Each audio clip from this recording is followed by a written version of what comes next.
अस्सलाम वालेकुम guys, welcome back to my channel. तो अभी सुबह के 7 बज रहे थे और बच्चे स्कूल जा चुके थे और मैं आ गई थी छत पे पेड़ पौधों को पानी देने। तो सबसे पहले मैंने सोचा कि पालक तोड़ लेती हूँ, क्योंकि दिन में मुझे खाने में पालक दाल बनानी थी।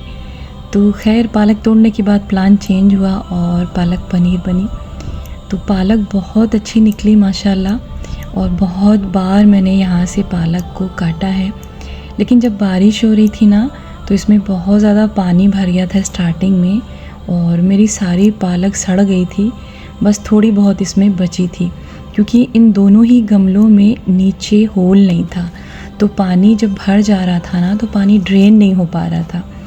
तो जब भी आप गमले में कोई मिट्टी डालते हैं पेड़ लगाने के लिए, तो पहले उसका होल ज़रूर चेक करिए, नहीं तो फिर आप जो भी सब्ज़ी या कुछ भी लगाएंगे तो पानी नहीं वहाँ से ड्रेन होगा, तो फिर आगे चल के आपके पेड़ों में दिक्कत आ जाती है और पेड़ पौधे बढ़ नहीं पाते हैं। तो खैर स्टार्टिंग में जब मैंने गमले लाना स्टार्ट किया तो मुझे बिल्कुल आइडिया नहीं था कि हाँ होल वगैरह भी चेक करते हैं।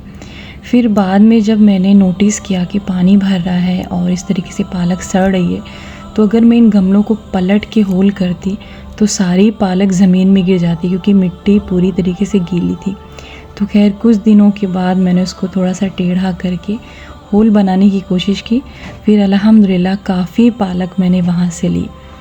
तो खैर अभी जो है तकरीबन 11 बज रहे थे और मैं अमानत को स्कूल लेने गई थी। तो अमानत का एग्ज़ाम चल रहा था, अभी तो ख़त्म हो चुका है, आज उनका लास्ट पेपर था। तो बहुत शदीद उनको फ़ीवर था, लेकिन बेचारी वो फ़ीवर के साथ भी जो अपना एग्ज़ाम 2 पेपर मुकम्मल की हैं अल्हम्दुलिल्लाह। तो बस मैं नर्सरी आ गई थी, क्योंकि अभी इसके बाद मुझे इधर आना नहीं था और कुछ ज़रूरी काम थे मुझे यहाँ पे। तो बहुत अच्छे यहाँ पर पॉट्स रखे रहते हैं।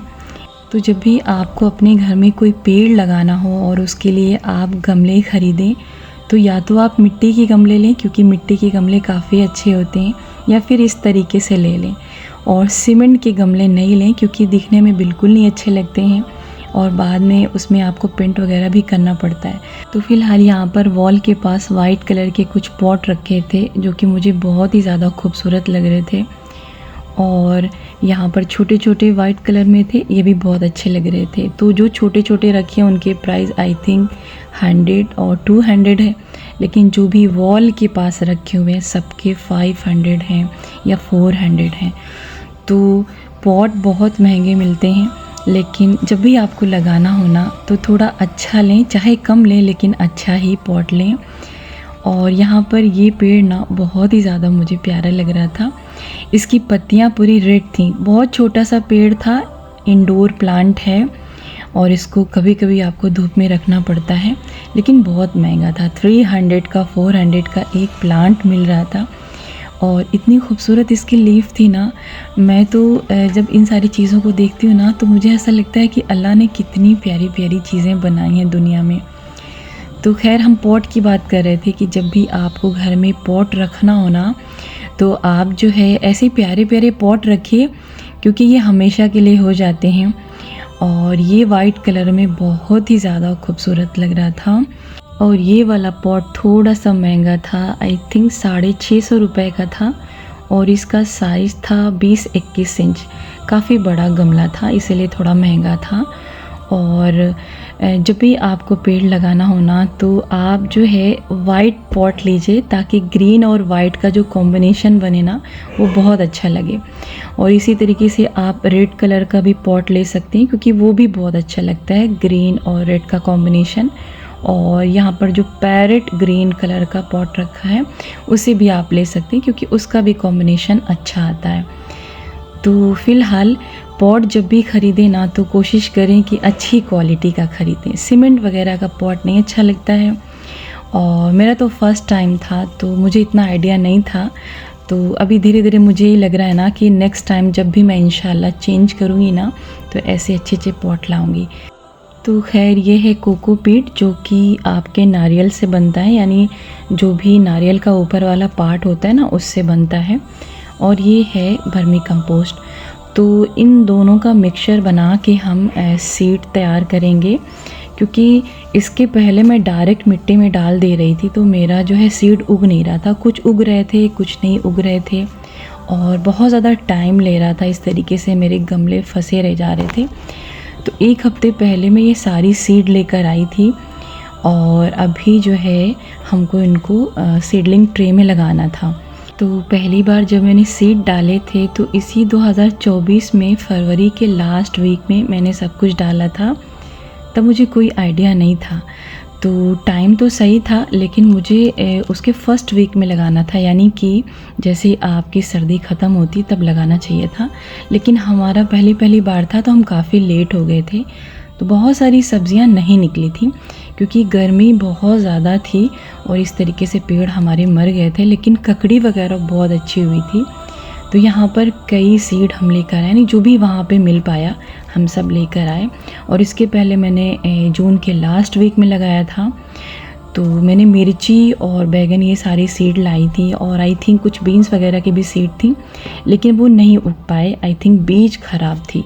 तो जब भी आप सब्जियों के बीज खरीदें तो अच्छी क्वालिटी का बीज लें और इस बात का ज़रूर ख्याल रखें कि इसकी पैकिंग कब हुई है, यानी कि आपको इसका डेट ज़रूर चेक करना है कि ये पैक कब हुआ है।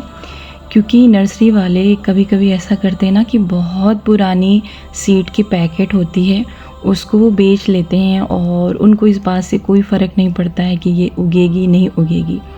तो इस तरीके से आप ख़रीद के ले आते हैं, फिर आप परेशान हो जाते हैं। तो खैर सब्जियों की सीड आपको नर्सरी में बड़ी आसानी से मिल जाएंगे और कहीं कहीं ऐसा भी होता है कि वो नहीं भी रखते हैं। और अगर आपको थोड़ी सी दिक्कत हो ढूंढने में तो आप किराने की शॉप पे जाएं, वहाँ पर भी आपको मिल सकती है। तो वो लोग तो थोड़ा सस्ती देते हैं, लेकिन यहाँ पर एक पैकेट का प्राइस था 20 रुपीज़, लेकिन कहीं कहीं आपको यही पैकेट 25 और 30 रुपीज़ में भी मिल सकते हैं, क्योंकि जैसी नर्सरी होती है वैसे अपना ये प्राइस डिसाइड करते हैं। हालांकि इसमें प्राइस 50 रुपीज़ मेंशन होता है, तो अपने हिसाब से बेचते हैं, जैसा कस्टमर देखते हैं वैसे ही वो बेचते भी हैं। तो बहुत सारी चीज़ों को आपको ध्यान में रखना होता है जब भी सीड खरीदें, क्योंकि जब आपकी सीड अच्छी होती है ना तब अच्छी सब्जियां भी मिलती हैं।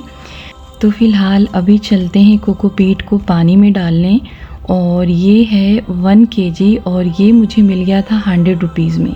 तो जब आप इसको पानी में डालते हैं ना तो थोड़ा सा ये और ज़्यादा हो जाता है, यानी कि मुझे लगता है कि 2 गुना या 3 गुना हो जाता है।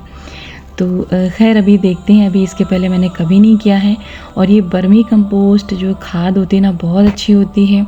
तो अगर आपके घर में फ्रूट के प्लांट लगे हों या फिर सब्जियों के प्लांट लगे हों तो उसमें आप वर्मी कंपोस्ट को डालें, बहुत अच्छी खाद है और इसका प्राइस भी 100 रुपीज़ था। तो चलिए कोकोपीट को डालते हैं पानी में, लेकिन उसके पहले अभी यहाँ पर हम देख लेते हैं इसको। तो ये है कपूर, जिसको कि कपड़ों के बीच में रखा जाता है, लेकिन अभी मैं इसको लाई हूँ किसी और काम के लिए। तो यहाँ पर एक डब्बी का प्राइस था 10 रुपीज़ और साथ में मैंने लिया है डिटॉल। तो इन दोनों का मिक्सचर रेडी करेंगे और इसको हम छिपकली भगाने के काम में यूज़ करेंगे। तो अभी तो फ़िलहाल नहीं करना है, अभी हम जो है ये सब्जियों की सीड डालने में बिज़ी हैं। जब भी हम इसका मिक्सचर रेडी करेंगे तो आपको ज़रूर बताएंगे। तो किसी ने मुझे बताया है, इसको हम जो है ट्राई करेंगे और इंशाल्लाह उसमें कामयाबी ज़रूर मिलेगी। तो पहले कपूर जो है छोटे छोटे गोलियों की शक्ल में आता था, लेकिन अभी ये टैबलेट की शक्ल में है और 10 रुपए में 8-10 पीस मिल गए हैं। तो खैर इनको बाद में हम ट्राई करेंगे और अभी बढ़ते हैं कोकोपीट की तरफ। तो यहाँ पर मैंने जो है 2 से 3 लीटर पानी ले लिया है और इसमें ही डालेंगे कोकोपीट को और अच्छे से उसको जो है पानी में डिप करके थोड़ा सा ज़्यादा क्वांटिटी में बनाने की कोशिश करेंगे। तो बहुत लाइट वेट है और इसको पकड़ के हाथ से रखना है, वरना ये जो है अच्छे से वहाँ पे बैठेगा नहीं। तो काफ़ी देर तक मैंने इसको इसी तरीके से पकड़ के रखा था और धीरे धीरे ये घुल रहा था। और फिर जैसे ही घुल गया ना तो बिल्कुल जो है साफ साफ दिखने लगा कि हाँ ये नारियल के छिलके ही हैं। तो जब भी आप कोकोपीट और वर्मी कंपोस्ट का मिक्सचर बना के बीज को उगाते हैं ना तो बीज बहुत जल्दी से उग जाता है, लेकिन अगर आप डायरेक्ट गमले में बीज को मिट्टी के अंदर डाल देते हैं तो उसमें काफ़ी ज़्यादा टाइम लगता है और बीज जल्दी से उगते नहीं। ये मेरा अपना पर्सनल एक्सपीरियंस है और मैंने बहुत बार आजमा के देखा। तो आज मैं नर्सरी से पपीते का पेड़ भी लेकर आई थी, बहुत ही छोटा सा है और ये मुझे मिल गया था 40 रुपीज़ में। तो जब आप गमले में लगाते हैं तब आपको ग्राफ्टेड पेड़ लेना चाहिए, लेकिन अगर यही पेड़ आप देसी लेंगे तो वो आपको 10 रुपये में मिल जाएगा। तो यहाँ पर आप देख सकते हैं कि इसी मिक्सचर में ये पेड़ उगा है। तो जब मैंने अपनी प्रॉब्लम को नर्सरी वालों से शेयर किया तो उन्होंने मुझे यही बताया कि अगर आपको कोई बीज डालनी या पेड़ उगाना है तो आप इन दोनों के मिक्सचर को रेडी करिए और उसमें पेड़ लगाइए, तो रिज़ल्ट अच्छा आएगा। और जब भी आप नर्सरी में जाते हैं तो आपने नोटिस किया होगा कि वो जो है डायरेक्ट मिट्टी में कोई भी पेड़ नहीं उगाए होते हैं, बल्कि इस तरीके से उनका जो है पेड़ उगा रहता है इन्हीं दोनों के मिक्सचर में। तो कुछ लोग इसमें मुझे नीम खली डालने का भी ऑप्शन बताए, लेकिन जो है ज़्यादातर लोगों ने मुझे यही बताया कि आप दोनों का मिक्सचर रेडी करिए और उसमें सीड आप डालें, आपकी सीड ज़रूर उगेगी। तो बहुत छोटा सा प्लांट है ये, इसके लिए अभी मुझे छोटा सा गमला चाहिए और अभी जो है छत पे बड़े गमलों के लिए मिट्टी भी नहीं थी मेरे पास। तो फ़िलहाल यहाँ पर लॉन में एक गमला खाली है और उस गमले में जो है मीठी नीम लगी थी और वो सूख गई तो मैंने उसको हटा दिया। तो 2 बार मैं पेड़ लेकर आई हूँ मीठी नीम की, लेकिन वो जो है यहाँ पे कामयाब नहीं हो पाई है और दोनों ही मर्तबा पेड़ सूख गया और मुझको उसको निकाल के फेंकना पड़ा। तो देखते हैं इंशाल्लाह इसकी ग्रोथ कैसी होती है, लेकिन जैसे ये बड़ा हो जाएगा तो ऊपर यानी कि यहाँ पर ला के इसको शिफ्ट कर देंगे। तो अभी शाम का वक्त था और मुझे यहाँ पर सीड को डालना था, तो धूप काफ़ी ज़्यादा तेज़ हो रही थी। तो बारिश का तो मौसम है, लेकिन इस बीच जो भी धूप निकलती है ना बहुत ज़्यादा तेज़ होती है वो। तो जब भी आपको बीज डालना है तो पहले आप मिट्टी में इस तरीके से गुड़ाई करें ताकि मिट्टी अच्छे तरीके से सांस ले सके और आपकी बीज अच्छे से उग सके। तो खूब अच्छे से आपको सारे मिट्टी को जो इस तरीके से चूरा करना है और सब छोटे छोटे पीस में हो जाएं ताकि कहीं पर भी जो है आपको प्रॉब्लम ना हो। तो इन सारे गमलों में मैंने मूली की बीज डाली थी, लेकिन जब पापा की डेथ हुई ना तो 3 दिन तक मैं नहीं आई थी, यानी कि तीसरे दिन मैं रात को आई और फिर चौथे दिन जब मैं छत पे आई ना तो मूली के सारे पत्ते जल चुके थे, क्योंकि 18 जुलाई को बहुत ही ज़्यादा मतलब जो है सख्त धूप थी और उस बीच तो बारिश नहीं हो रही थी और फिर मेरे जो है दोनों गमले की जो मूलियाँ थी ना वो सब ख़राब हो गई। तो यहाँ पर आपको जो है थोड़ा सा मिट्टी अलग बचा के रख लेनी है और इन सारी सीड को ऐसे फैला लेना है और ध्यान देना है कि इकट्ठा एक ही जगह आपकी बीज ना गिर जाए, बल्कि जो है पूरे गमले में आप इसको अच्छे से फैला दें। तो मूली के बीज मैंने 2-3 मरतबा डाले हैं और हर बारी यहाँ पे जो है मूली के पत्ते बहुत अच्छे मिले।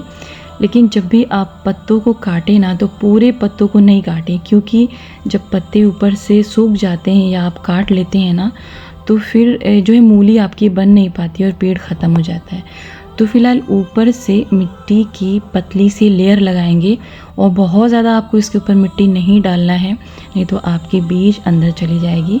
और उसके बाद आपको यहाँ पर बहुत धीरे धीरे से पानी देना है ताकि आपकी बीज खिसके नहीं और अच्छे से मिट्टी के बीच में कवर रहे। तो साथ ही साथ यहाँ पे मैंने डाल दिया है धनिया के बीज भी और पालक और चौराई और उसके बाद में मेथी भी मैंने डाल दिया है। तो अभी हो गई थी सुबह और सुबह के जो है 9 बज रहे थे और लॉन में बहुत धूप थी और छत पे भी बहुत धूप थी। तो मैंने सोचा कि यहीं पर मैं जो है बैठ के अपना काम कर लेती हूँ। तो ये है सीडलिंग ट्रे और इसको मैंने अमेज़ॉन से मंगाया था और ये मुझे 5 पीस 250 रुपये के मिल गए थे। तो जब आप ये मिक्सचर रेडी करें ना तो आप चाहें तो इस तरीके से सीडलिंग ट्रे ले लें या फिर जो डिस्पोज़ल वाली ग्लास होती है ना उसको ले लें और इस तरीके से पूरे ट्रे को आप भर लें और एक एक बीज को अच्छे से लगा लें और ऊपर से इसको इसी मिक्सचर से अच्छे से कवर कर दें और जो है वो बिल्कुल भी दिखाई ना पड़े। और साथ ही साथ आपको इसको डायरेक्ट धूप में नहीं रखना, बल्कि ऐसी जगह पे रखना है जहाँ पे थोड़ा गर्म हो और धूप नहीं आती हो डायरेक्ट। तो मैंने इसको आंगन के साइड रखा है, देखते हैं कब उगती है। तो ये थी मेरी आज की वीडियो। तो फिर मिलेंगे एक नई वीडियो के साथ। अल्लाह हाफिज़।